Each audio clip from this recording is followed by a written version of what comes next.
Vamos lá. Boa noite para você. Boa noite. Para você do meio, Vitor, né? E hoje a gente vai continuar o assunto de falar de termologia. A gente vai começar a falar sobre formas de transmissão do calor, formas de propagação do calor. Então, primeiramente, fazendo como se fosse um retrospecto, fazendo uma retrospectiva, primeiro a gente pode pensar no que é o calor e no que é a temperatura. E eu pergunto para vocês, o que é o calor? Agitação das moléculas. Calor, agitação das moléculas? Propagação da vibração das moléculas. Propagação da vibração das moléculas. O calor, então, é uma energia térmica em trânsito, uma energia que se transfere de um corpo para outro. E o que é a temperatura? A temperatura é a agitação dos átomos.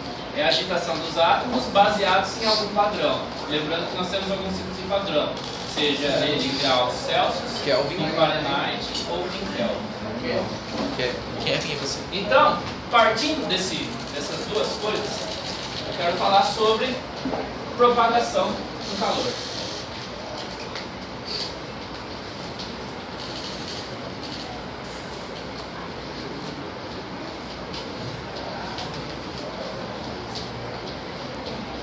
Quando nós falamos de propagação do calor, pelo próprio nome, propagação, transmissão, é o fato das moléculas elas estarem, de uma certa forma, toda essa energia térmica ser transmitida.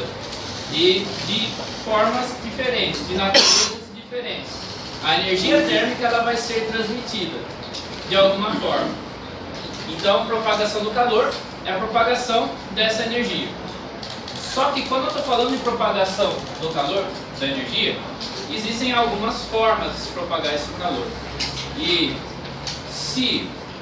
como eu posso dizer, se eu tenho algum elemento está em alguns estados físicos diferentes, esse calor vai ser propagado de formas diferentes também.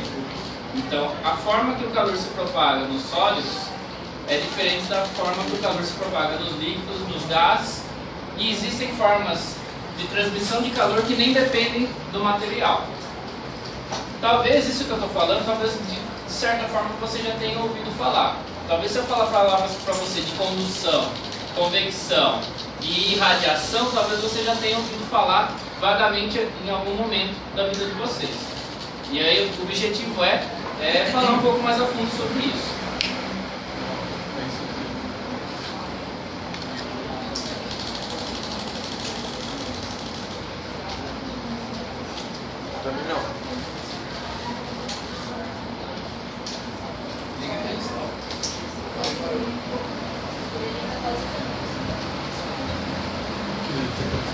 Quando nós falamos da condução do calor, nós estamos falando da condução, que é essa transferência de energia para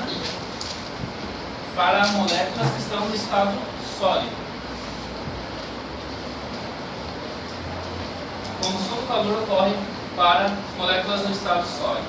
E a gente pode pegar dos exemplos mais simples possíveis. Imaginem que vocês estão uma panela e essa panela está no fogo. Imaginem que isso é uma panela. Imaginem que vocês têm uma colher aqui dentro da panela. E imaginem que isso daqui é um fogão. É por isso que é necessário a imaginação. Porque a imaginação faz as coisas ficarem melhores do que elas parecem. Vamos imaginar então que eu tenho uma panela com água e que eu tenho uma colher dentro da água.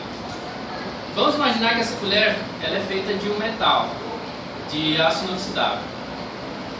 O que vai acontecer com essa colher? Você deixa aqui na água, a água vai aquecer. Se ligar o fogo, aqueceu. A colher, como é que vai? A colher vai ficar quente? Sim, vai.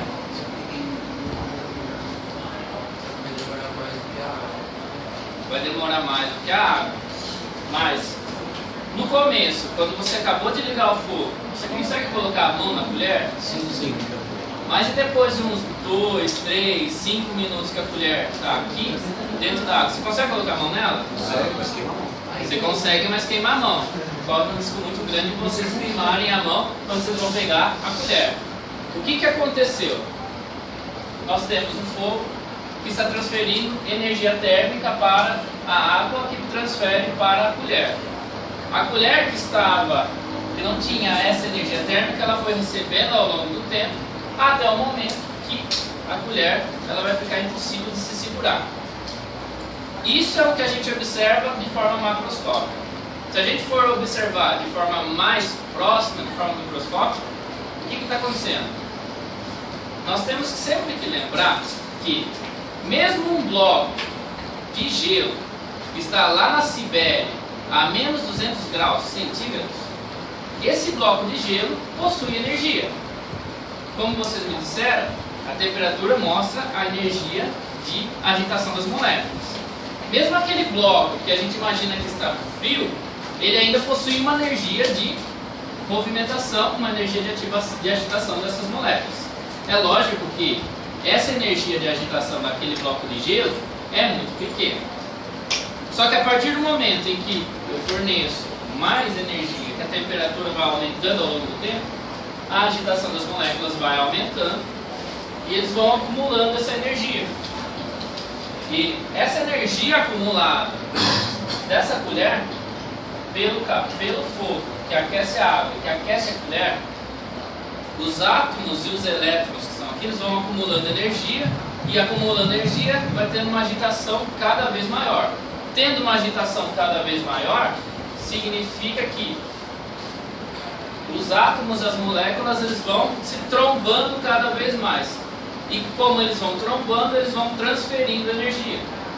Então, se eu aqueço essa ponta aqui, novamente, usem a imaginação, aqui os meus átomos eles vão se movimentando para todas as direções. Tanto os átomos, os elétrons, eles vão se movimentando, eles vão chocando entre si, porque eles estão adquirindo energia, e essa energia, por causa dessa colisão entre eles, eles vão transferindo essa energia para os próximos, que batem no outro, até o momento onde todo o meu sólido que está em contato com o fogo vai ter uma energia maior, e é por isso que nós sentimos quando a gente coloca a mão aqui na colher. Então, eu estou transferindo energia, ele vai batendo, até uma hora que todo o corpo está mais energizado, por causa dessa energia térmica acumulada. Mas, a gente pode parar para pensar. Os elementos químicos, ou melhor dizendo, os materiais que nós lidamos, eles são iguais? Não.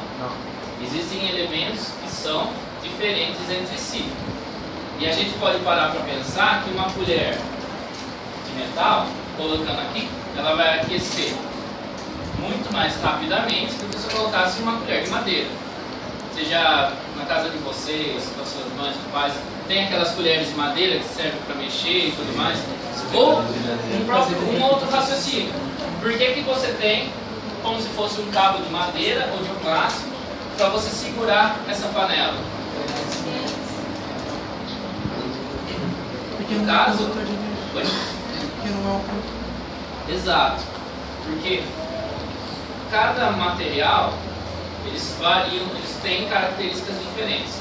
Quando eu falo características diferentes, uma dessas características é o fato de os materiais serem melhores condutores do que outros. Então, uma colher de madeira vai ser um condutor muito pior do que uma colher que seja de metal. Uma colher de metal, então, vai ser um melhor condutor. Não. Então, ele vai ser melhor por causa que, pela própria característica do material. Porque se a gente imaginar uma colher de metal, se a gente pensar quimicamente falando, eles têm os elétrons, como posso dizer, os elétrons são menos ligados nos seus átomos. Então eles são mais fáceis de serem retirados. Enquanto isso acaba entrando um pouco da parte de eletricidade. Como os elétrons eles são mais fracamente ligados aos prótons, então é mais fácil de você conseguir conseguir retirar e transferir essa energia do que, por exemplo, um material que seja que ele seja um isolante, que os elétrons estão mais fortemente ligados aos prótons. Então, como eles são mais fracamente ligados, é mais fácil transferir essa energia, mais fácil ocorrer também essa colisão. Professor, só dessa parte elétrica tem um pouco a ver também com densidade, se for mais denso, fica mais agrupado as moléculas e aí transmite mais rápido. Isso tem a ver? Não sei. A densidade do material, não. Não? Não. Mas tipo, isso pode aperta bastante ar, assim, né? Sim, mas o que ele fala em relação à condução do calor, isso está relacionado com as camadas de valência do átomo, né? E não com a densidade do material. Então, conduzir energia ou conduzir eletricidade, você está relacionando com a capacidade que o corpo tem de propagar, passar esse elétron adiante ou segurar esse elétron. É a estrutura da matéria em si e não a densidade. Tá?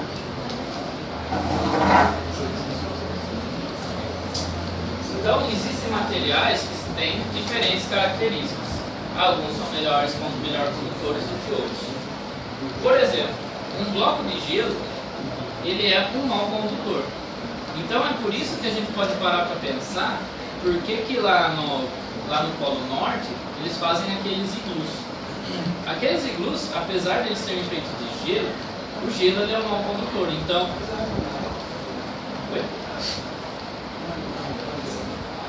você fala da água ser um bom condutor? Condutor do quê? De calor ou de eletricidade? Do que você está pensando? Não, é porque ele falou que tinha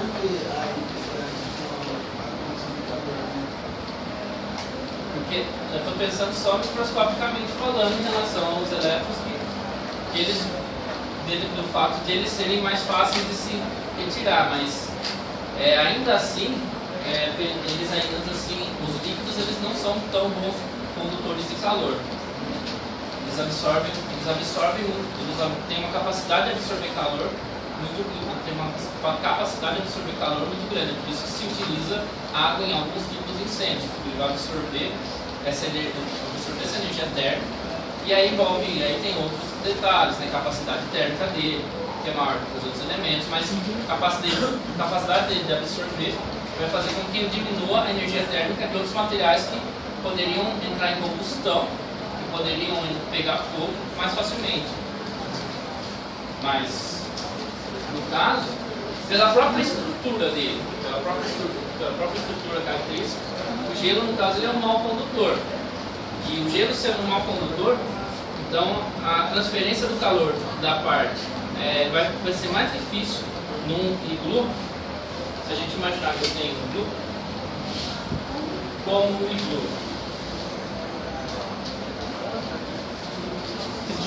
Ele como o iglu vai ser um mau condutor, então é mais difícil, vai ser a perda do calor de dentro para fora. Por causa que, com o gelo sendo um mau condutor, o calor que vai permanecer dentro, que é da pessoa e que está se protegendo do frio, vai fazer com que eu não perca esse calor tão facilmente para o ambiente externo, onde, imaginando que nós estamos na Sibéria ou no Polo Norte, a temperatura lá está muito baixa. E aí, por causa de se eu ficar absorvendo muito essa energia, pode até acontecer uma hipotermia e tudo mais. E mesmo a casa, a nossa casa, foi. A tendência não é o nosso corpo Perder. calor no dia Sim. que fez precisar derreter, porque ele não derrete. É que você não fica lá sem roupa. Você fica isolado. E a temperatura lá dentro, quando ele diz isolar, não significa que a temperatura dentro do iglu vai ser superior a 0 graus Celsius. A temperatura lá dentro é 0 graus Celsius. Fora, ela é abaixo de 0. Você fica... Aí você vai trocar calor com o ambiente, mas não vai ser tempo suficiente para você derreter o gelo, aquela camada de gelo que está ali. Mas dentro do iglu a temperatura é 0 graus Celsius. Ela não é superior a 0. Então, não é porque o iglu está isolando que você vai conseguir fazer uma fogueira e colocar um fogão lá dentro, fazer uma sopa. Nada disso, né? Ah, tá uma frio, vou fazer uma sopinha aí, né? Fazer um churras. Ela é 0 graus Celsius. E mesmo isolando, você vai usar uma quantidade de roupa absurda para ficar lá dentro desse cubo. Você não vai conseguir ficar sem uma camada de roupa lá dentro. Só faz com que o ambiente seja suportável. no lugar, né? A ideia é ser suportável. Não faço ideia. Não faço ideia. Mesmo porque as pessoas que moram nesses locais, elas já não vivem no iglu, para começar. Elas vivem em casas termicamente isoladas. Então, num iglu, eu não sei te dizer quanto tempo conseguiria. Dependendo dos polos, acho que a pessoa nem fica lá muito tempo, né? Eu acho que elas ficam, não, as pessoas ficam lá mais tempo para estudos e pesquisas, meses, anos às vezes, mas eu acho que não chega a passar uma vida inteira num lugar desse, não. Pelo menos nunca ouvi falar de ninguém que tenha passado uma vida inteira lá. Mesmo no iglu, né? Quem for o pessoal que vivia mais em iglu não era mais os povos primitivos. Sim. Eles tinham algumas técnicas para sobreviver, né?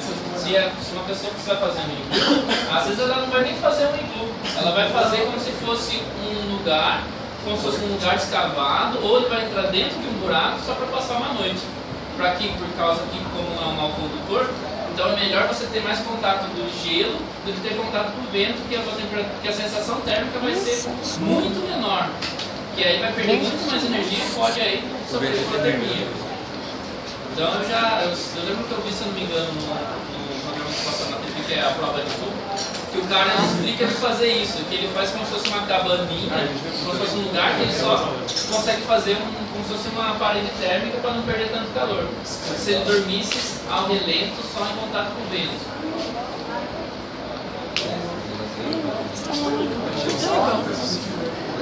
Tem muita coisa interessante.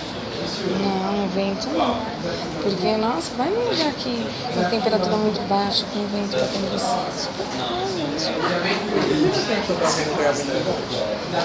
Mas não, acho que eu fui pro deserto do Atacama. Mas não, acho que eu fui. Você gosta de viajar? Eu adoro.